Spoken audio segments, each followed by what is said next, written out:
welcome to Showreel. I'm not Matt Clayton. And I'm not Andrew Calderoy. Today on the show, we have a look at the news as always, and look at our best and look at the best and worst road trip films, and a review the new superhero comedy Kick-Ass 2. Joining us as guest host today is Zach Hutchins. Welcome to the show, Zach. Thank you. So, tell us about the kind of films you make. I make documentary-style rollerblading films, just featuring some of the talent around Brisbane in the rollerblading industry. Yeah. Nice. So how did you kind of get into that and start doing it?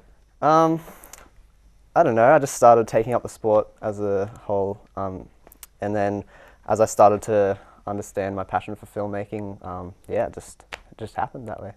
Nice. Yeah. So, do you star in the videos yourself, or just? Sometimes make a little cameo appearance, but apart from that, I prefer to just like show off the talent around Brisbane. Yeah. Nice. Are you currently working on anything? Yeah, I'm actually working on like a 2-year full film project of just a bunch of people all across Australia. So Wow, nice. Yeah. Feature film? Yeah, should be something like that. Yeah. Nice. So How kind you- of telling their story or... Yeah, I'll probably look at a bit of that storytelling idea, but mainly just action, skating, Nice. just Nice. getting it How done. are you planning to release that, like at a festival, or just? Probably not. It'll probably be too amateur to release as like an actual film, but it'll be available for the whole world to see. I'll basically just let anyone download it online. So. Yeah. So you put like all of your films on Vimeo? Yeah, got a Vimeo account, and that's how people can reach me. Nice. Awesome. Yep. So you study filmmaking? Do you? Yes, I'm studying my Bachelor of Film Production at SAE. at the moment. Nice. Yeah. So how did you kind of get into filmmaking at the start? Just through rollerblading or? Well, originally in grade 12, I just decided to do a course, just a uni subject while I was at school, just as an extracurricular, and I looked at a few different things to do with media, and film was something that jumped at me, so yeah. Is Nice. this what you plan to do with your career, make skating films, or is that just something to fill in, like the filmmaking in the meantime? I probably see it more of a foundation Yeah. of my film career. I'd probably like to go into something more legitimate that will probably pay me a lot better. Yeah. Cool. So what equipment do you use to shoot these videos? Well, me and a few other friends, we've got some Canon cameras. I myself have a Canon 650D. Awesome. Just basic tripods. I've used a glide cam a fair bit just for some steadier shots. And then in terms of lenses, just a general long angle lens. And we use a lot of a fisheye lens just to get Oh, nice. really Yeah. into the action. Yeah. Yeah, cool. So you travel around the country a bit doing this, do you? You said? Not too much. I've been to Melbourne. Oh, cool. And we've done a few road trips up north and down south from Queensland. But yeah, definitely more travel in the future. Yeah. That's the plan. Yeah. What is actually the difference between YouTube and Vimeo? I don't actually know. Why is one better than the other?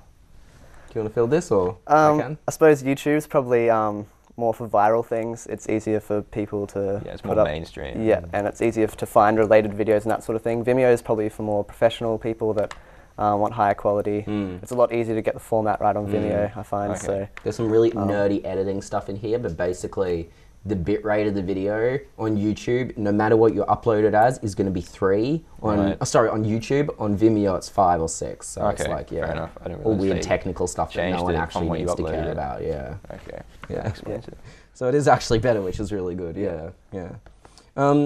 So do you like watching any other documentaries, or have you explored making any other kind of documentaries in the past?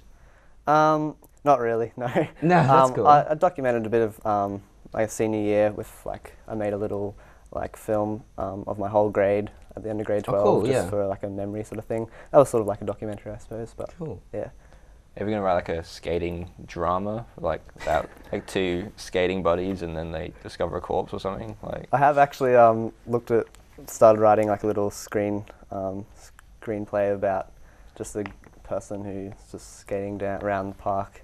He's out of milk, so he has to go find some milk and gets attacked by some ninjas and stuff. Nice. So, yeah. As all people on Yeah. skating do every Yeah. now and then, yeah. Yeah, I definitely want to delve out of the skating thing eventually and look at short films and start to Nice. develop my career that way. So. Have you made any short films or anything like that Yep. recently? For university, I've had to make a couple of things. I made a short film about a little girl who parents are abusive, and she basically goes crazy one night and kills her dad.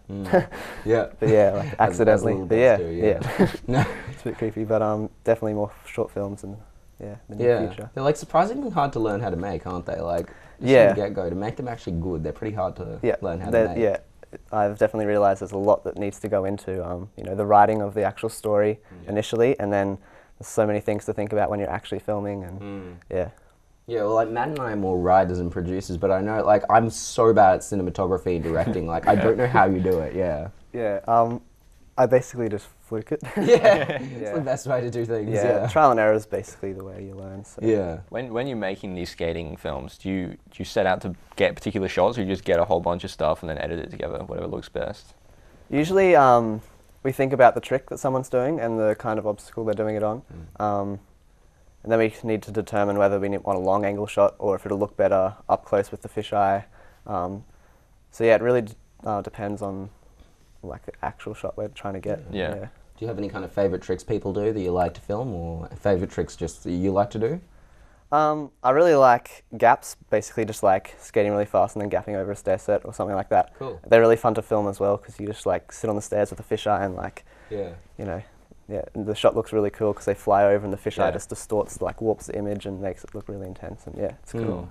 Yeah. Yeah, I've never seen too much skating stuff, but like I've seen some like parkour style stuff. Yep. Like, so it's kind of shot in the same way, very is similar, it? Yeah. very similar editing Same style, so, yeah. Nice. Yeah. Do you have any particular like idols or whatever that you kind of emulate in that style, or have you just come up with this style in yourself?